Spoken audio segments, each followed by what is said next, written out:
तो ये कहानी एक ऐसे लड़के की है जिसके पास खास किस्म की पावर्स थी। इसका नाम डोंगसू था। वो अपना ही गाना कंपोज किया हुआ जो उसने खुद बनाया था गुनगुनाता हुआ बस स्टेशन पर जा रहा था। तभी कुछ लोग आते हैं और उसको उठाकर ले जाते हैं। ये दरअसल लोगों को अगवा करके उनके जिस्म के हिस्सों को बेचा करते थे। वो डोंगसू को उठाकर एक डॉक्टर के पास ले आए थे, जहाँ पर वो डॉक्टर सर्जन उसके जिस्म के सभी हिस्सों को निकाल लेता है। डोंगसू तकरीबन मर चुका था, मगर हैरानी वाली बात ये थी फिर भी वो ये सब करता हुआ डॉक्टर को देख रहा था। डॉक्टर ने उसकी दोनों आंखें निकाल कर ट्रे में रख दी थी और खुद फोन पर बात करने चला जाता है। उधर ही हम देख पाते हैं डोंगसू के जिस्म से कुछ अजीब से टेंटिकल्स बाहर आते हैं और उसका सारा जिस्म ठीक होने लगता है। डॉक्टर उसे देखकर बहुत ज्यादा डर गया था, क्योंकि डोंगसू ने खुद ही अपनी आंख को उठाकर लगा लिया था। जैसे ही वो अपनी दूसरी आंख को वहाँ पर ढूंढता है, डॉक्टर वहाँ पर गुंडों को बुला लेता है, जिससे अब डोंगसू वहाँ से भाग गया था। फिर कुछ दिन बाद उसी शहर में एक हादसा होता है। एक बहुत ही खूबसूरत औरत की मूर्ति को किसी ने सड़क के बीचों बीच लाकर रख दिया था। सब लोग उसकी तरफ देख रहे थे क्योंकि वो बहुत ज्यादा खूबसूरत थी। जैसे ही सब उसकी तस्वीरें लेने लगते हैं तो उस मूर्ति से खून टपक रहा था। यहाँ पर पता चलता है कि वो कोई मूर्ति नहीं थी, बल्कि जीता जागता एक इंसान था जिसको मूर्ति बना दिया गया था। आहिस्ता आहिस्ता ये खबर हर जगह पर फैल जाती है। वहाँ पर पुलिस भी आ गई थी। इंस्पेक्टर बहुत देर तक उसकी इन्वेस्टिगेशन करवाते हैं, जिसमें उन्हें पता चलता है कि उसमें पी और एल नाम के दो सिंबल्स हैं। वहीं पर हम डोंगसू को देखते हैं, जिसने अब अपनी एक आंख पर पट्टी बांध ली थी और अपनी दुख भरी जिंदगी जी रहा था। एक रात बैठा हुआ जब वो अपने ही बनाए हुए गाने की प्रैक्टिस कर रहा था तो अचानक से उसकी आंख में दर्द होने लगा था। जो आंख उसकी गायब थी उसको अचानक से एस्ट्रोलॉजी नजर आती है, जिसमें वो बिल्कुल वही लफ्ज देखता है जो उस मूर्ति के जिस्म पर बना हुआ था। उसको और भी बहुत सारी चीजें नजर आती हैं, जिससे ये पता चलता है कि डोंगसू की आंख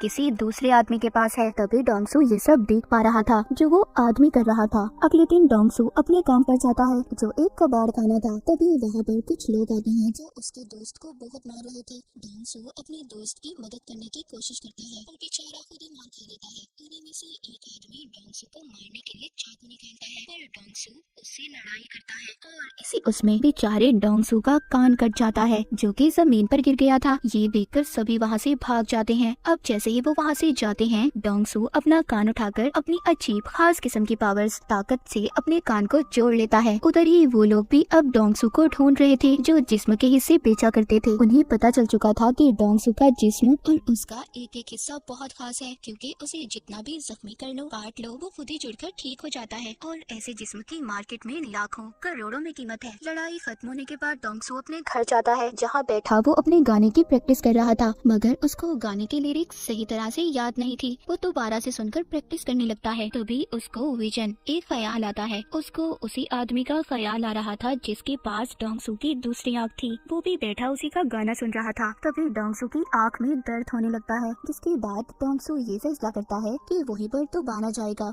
जहाँ पर उसे ले जाया गया था और अपनी आंख को ढूंढेगा। मगर वो लोग उसको पहचान लेते हैं जो उसके पीछे पड़े थे। वो उसको पकड़ने की कोशिश करते हैं। वो उनसे बचकर भाग रहा था, पर तभी उधर ली नाम की लड़की आकर उसे बचा लेती है। ली कहती है, मैं जानती हूँ तुम डोंगसू ही हो ना। जिसके बाद वो उसकी टांग पर अपना चाकू निकालकर एक कट मारती है और वो देखते ही देखते खुद ही ठीक हो जाता है। डोंगसू ली से बचकर वहाँ से भाग जाता है।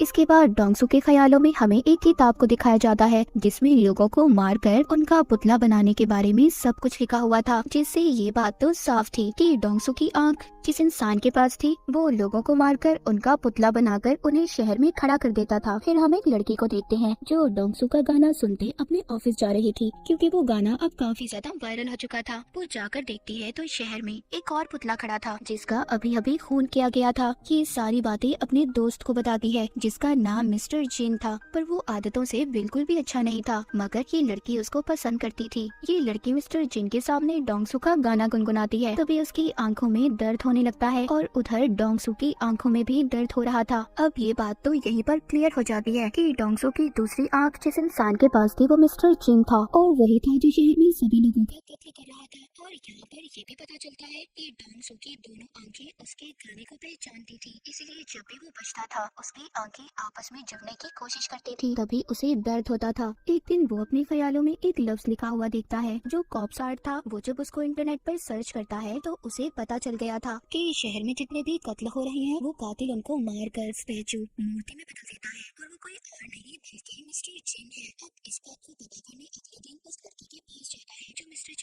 दोस्त थी कि उसको देखकर पहचान लेता है क्योंकि इस लड़के को इसने अपने ख्याल में देखा था। ये उसे पूछता है कि कल तुम जिस आदमी के साथ थी वो कौन था। वो लड़की इसको कुछ भी नहीं बताती और डरकर चली जाती है। उसे ऐसा लग रहा था कि ये उसको छेड़ रहा है। अब डोंगसू किसी बात के बारे में भी नहीं जानता था। उसको तो ये भी नहीं पता था कि कातिल दिखता कैसा है। डोंगसू अब एक एस्ट्रोलॉजर के पास जाता है और उसको उन सिंबल्स जो उसने देखे थे और उन तारीखों के बारे में बताता है जब खून हुए थे। एस्ट्रोलॉजर उसको बताती है कि सब आपस में जुड़ी हुई चीजें हैं। इन सब को मिलाकर कल की तारीख भी मिलती जुलती है। मतलब डोंगसू ये बात तो समझ गया था कि कल भी खून होने वाला है, पर कब कहा ये बात वो नहीं जानता था। उधर ही वो लड़की जो मिस्टर जिन को पसंद करती थी उसकी दोस्त भी थी। वो उसके घर जाकर यहाँ वहाँ घूमने लगती है, जिससे उसे वो किताब मिल जाती है जिसमें मरे हुए लोगों को पुतला कैसे बनाना है सब लिखा था। उसको भी ये बात पता चल चुकी थी कि जितने भी कत्ल हुए हैं उन सब के पीछे मिस्टर जिन का हाथ है। अगले ही दिन दोबारा से शहर में पुतला खड़ा था। जब सब उसको देखने चाहते हैं उधर वो लोग भी थे जो डोंगसू के पीछे पड़े हुए थे। वो उसको देख लेते हैं और पकड़ने की कोशिश करते हैं। उसको मारने वाले थे तभी उधर लिया जाती है जिसने एक बार फिर से डोंगसू को बचा लिया था। वो डोंगसू को बताती है कि मैं एक नॉवेलिस्ट हूँ जो कि कनेक्ट नाम के नॉवल को लिख रही हूँ जिसमें सुपर ह्यूमंस ताकतवर लोगों के बारे में बताया जाता है कि कैसे उनके जिस्म के हिस्से अलग करके भी वो आपस में जुड़ जाते हैं। अब खैर ली ने डोंगसू की जान बचाई थी। वो उसको थैंक्स बोलता है, उसका नंबर लेता है, जिसके बाद डोंगसू वहाँ से चला गया था। दूसरी तरफ हम मिस्टर जिन की दोस्त को देखते हैं जो काफी परेशान थी क्योंकि उसको मिस्टर जिन की सच्चाई के बारे में पता चल चुका था और उसको अपने साथ छत पर ले जाता है। मिस्टर जिन की दोस्त कहती है मैं सब जानती हूँ, तुमने किस किस को मारा है और उन सभी पुतलों के बारे में भी। जब ये बातें वो बता रही थी तभी वो आदमी आकर चुपचाप इनकी बातें सुन लेता है जिसको पहले ये सब बता रही थी। उसका फोन बच जाता है जिससे मिस्टर जिन उसको देख लेता है। उसको पकड़कर बहुत ही बेरहमी से मारता है और फिर उसे नीचे गिरा देता है। मिस्टर जिन की दोस्त भी ये सब देखकर बेहोश हो गई थी।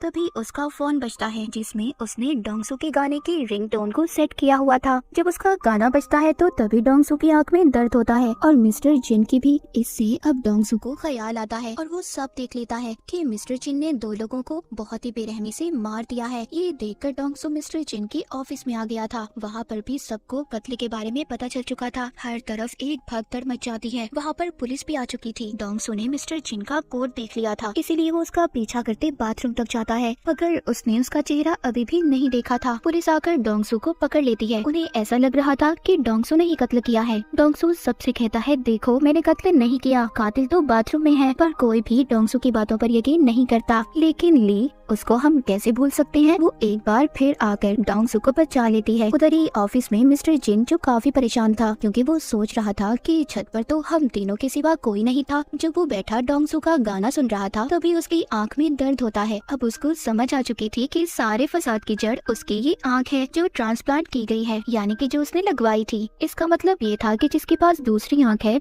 वो सब देख सकता है जो मिस्टर जिन कर रहा था। एक दिन डोंगसू ली को अपने घर लेकर जाता है और उसे सब कुछ बताता है। वो शुरू अपने बचपन से करता है कि कैसे वो एक दफा पेड़ से गिर गया था, उसकी टांग टूट गई थी, मगर वो खुद ब खुद ठीक हो गई, जिस वजह से मेरे सभी दोस्त मुझे मॉन्स्टर बुलाने लगे और मेरे घर वालों ने भी मेरा साथ छोड़ दिया। उस रात के बारे में भी बताता है जब इसको अगवा करके कुछ लोग ले गए थे और उन्होंने उसकी आंख को निकाल लिया जो मिस्टर जिन के पास है और वही है जो शहर में सबको मार रहा है। बस मैं उसको पकड़वाना चाहता हूँ पर मैं उसके बारे में कुछ भी नहीं जानता। ली सब बातें सुनकर हैरान हो गई थी। वो कहती है तुम परेशान मत हो, मैं तुम्हारा साथ दूंगी, और उसको एक चश्मा भी लगाती है। कहती है इससे तुम्हारा कोई मजाक नहीं बनाएगा और ना ही लोग तुम्हें पहचान पाएंगे। जब वो मार्केट में कुछ लेने जाते हैं तो उधर डोंगसू के पोस्टर लगे हुए थे। पुलिस उसको ढूंढ रही थी लेकिन अचानक से उसकी आंख में दर्द होने लगता है। वो देखता है कि मिस्टर जिन उसकी तस्वीर बनाकर उसे कह रहा था कि मेरे मामले से दूर रहो नहीं तो बेमौत मारे जाओगे, क्योंकि वो जान चुका था कि जिस आदमी की आंख उसे लगाई गई है वो कोई और नहीं बल्कि डोंगसू है और उसे साथ ही होने वाले अगले कत्ल के बारे में भी पता चल जाता है। रात को जब डोंगसू मिस्टर जिन को ढूंढने निकलता है तो उसको एक आदमी मिलता है जो उसका गाना गा रहा था। ये सुनकर उसकी आंख में दर्द होने लगता है। अगले ही पल उसको मिस्टर जिन नजर आता है। जैसे ही ये उसको पकड़ने के लिए उसका पीछा करता है वहाँ पर पुलिस आ चुकी थी जो डोंगसू को पकड़ लेती है। अब डोंगसू बेचारा बहुत ही बुरी तरह फंस चुका था। अब ना तो वो बता सकता था कि उसको ख्याल आते हैं और सारे कत्ल के पीछे मिस्टर जिन का हाथ है। उसको जेल में बहुत मारा जाता है। डोंगसू कहता है मैं खूनी नहीं हूँ बल्कि मैं खूनी को जानता हूँ। इंस्पेक्टर ये सुनकर उसको छत पर ले जाता है जहाँ पर डोंगसू उसको सब बता देता है कि उसकी आंख मिस्टर जिन नाम के आदमी के पास है और वही सबका कातिल है। वो इंस्पेक्टर को अपना एक हाथ तोड़कर दिखाता है जो फिर खुद ही जुड़ गया था। इंस्पेक्टर ये सब देखकर हैरान था। डोंगसू जो मिस्टर जिन को पकड़ना चाहता था वो छत से कूद जाता है क्योंकि वो जानता था कि अगर उसे चोट भी आई या उसकी हड्डी भी टूटी तो वो कुछ देर बाद खुद ही ठीक हो जाएगी। उधर दूसरी तरफ मिस्टर जिन डॉक्टर सर्जन के पास जाता है जिसने इसे डोंगसू की आंख लगाई थी। यहाँ पर हमें कुछ पहले का सीन दिखाया जाता है जब मिस्टर जिन डॉक्टर के पास आया था और उससे कहा था कि उसे आंख की जरूरत है, इसीलिए डॉक्टर ने एक तजुर्बे की खातिर डोंगसू की आंख उसको लगा दी। और फिर मिस्टर जिन को जब ये पता चलता है तो वो अब डॉक्टर को भी मार देता है। जब वो लोग चेक करने आते हैं जो डोंगसू को पकड़ने के चक्कर में थे तो वो जब डॉक्टर को मरा हुआ देखते हैं उन्हें सब पता चल जाता है कि मिस्टर जिन ने डॉक्टर को मारा है। ली और डोंगसू दोनों डॉक्टर को ढूंढने की तलाश में थे।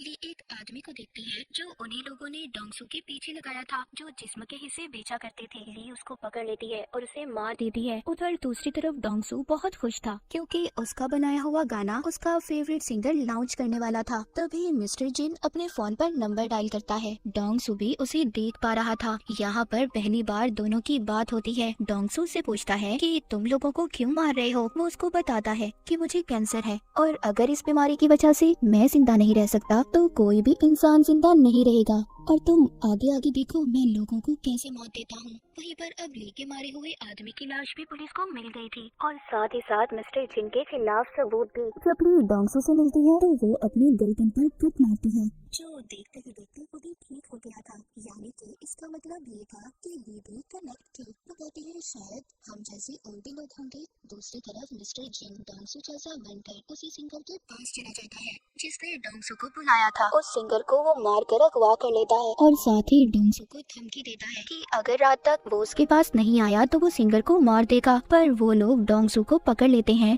जो उसके पीछे पड़े थे जो ऑर्गन्स यानी कि जिस्म के हिस्सों को बेचा करते थे। ली उसे कहती है तुम जाओ, इन्हें मैं संभाल लूंगी। ली उन गुंडों का मुकाबला करती है पर जब एक आदमी उसके चेहरे पर कट मारता है जो खुद ही ठीक होने लगता है। ये देख कर वो लोग बहुत खुश हो गए थे कि पहले तो सिर्फ वो डोंगसू ही था पर अब ये लड़के भी जिन्हें बेचकर ये बहुत सारे पैसे कमा सकते थे। लेकिन देखते ही देखते ली उन पर भारी पड़ रही थी और वहाँ से भाग जाती है। उधर पुलिस को भी मिस्टर जिन के खिलाफ सारे सबूत मिल चुके थे। उनको पता चल चुका था कि मिस्टर जिन डोंगसू बनकर घूम रहा है। डोंगसू भी उस जगह पर पहुँच गया था जहाँ पर मिस्टर जिन ने उसे बुलाया था। वो ये बात भी जानता था कि मिस्टर जिन को लड़ना नहीं आता, वो तो सिर्फ लोगों के डर का फायदा उठाकर उन्हें मारता है। तभी मिस्टर जिन आकर उधर गैस छोड़ देता है जिससे डोंगसू बेहोश हो गया था। वो उसको उठाकर अपने साथ ले जाता है। उधर ली भी एक मॉन्स्टर के पास गई थी और उसे कहती है कि तुम्हारे जागने का वक्त आ चुका है, जो कि डोंगसू और ली की तरह ही था। ये उसको अपने साथ ले जाती है। यहाँ मिस्टर जिन डोंगसू को उस जगह पर ले आया था जहाँ पर उसने सिंगर को रखा हुआ था और डॉक्टर की बॉडी भी टंगी हुई थी जिसको उसने मार दिया था और बहुत जल्दी पुतला बनाने वाला था। सिंगर की ऐसी हालत देखकर डोंगसू उससे माफी मांगता है। मिस्टर जिन कहता है मुझे कैंसर है, मैं मरने वाला हूँ, इसीलिए मैं डोंगसू की बॉडी का इस्तेमाल करूंगा और अपना दिमाग इसके दिमाग के बदले लगाऊंगा। जहाँ पर जिस्म तो डोंगसू का होगा पर दिमाग मेरा। वो डोंगसू की उंगली काट कर भी सिंगर को दिखाता है। अभी इन दोनों को फ्रीजर में बंद कर देता है जिस वजह से सिंगर तो मर गया था। इस बात पर डोंगसू को बहुत गुस्सा आता है। वो अब आजाद हो चुका था और बाहर आकर मिस्टर जिन को बहुत मारता है। उधर ही ली भी उस मॉन्स्टर को लेकर आ गई थी। मिस्टर जिन जब उस पर हमला करता है उसे भी पता चल चुका था कि ली भी कनेक्ट है। तभी उधर डोंगसू आकर मिस्टर जिन को बहुत मारता है। यहाँ पर मिस्टर जिन डोंगसू पर लगातार गोलियां चला रहा था पर वो तो ठीक होता जा रहा था। डोंगसू ने मिस्टर जिन से अपनी आँख को भी छीन लिया था और उसे मारने वाला था। तभी उधर पुलिस इंस्पेक्टर आ जाते हैं जो डोंगसू को मारने से मना करते हैं। इंस्पेक्टर उससे वादा करते हैं कि मैं तुम्हारा सारा रिकॉर्ड मिटा दूंगा, अपनी जिंदगी की नई शुरुआत करनी चाहिए। अब ली और डोंगसू को ये लग रहा था कि सब कुछ ठीक हो गया है, वो जाने वाले थे। तभी ये देखते हैं वहाँ पर बहुत सारे मिलिट्री के हेलीकॉप्टर आ जाते हैं। अब उन्हें भी कनेक्ट के बारे में पता चल चुका था जहाँ पर वो इन दोनों को पकड़ लेते हैं। अब आगे की कहानी क्या होगी, मिलिट्री वाले इनके साथ क्या करेंगे, ये तो हमें सीजन 2 में ही पता चलेगा। तो सीजन 1 की कहानी यहीं पर खत्म हो जाती है।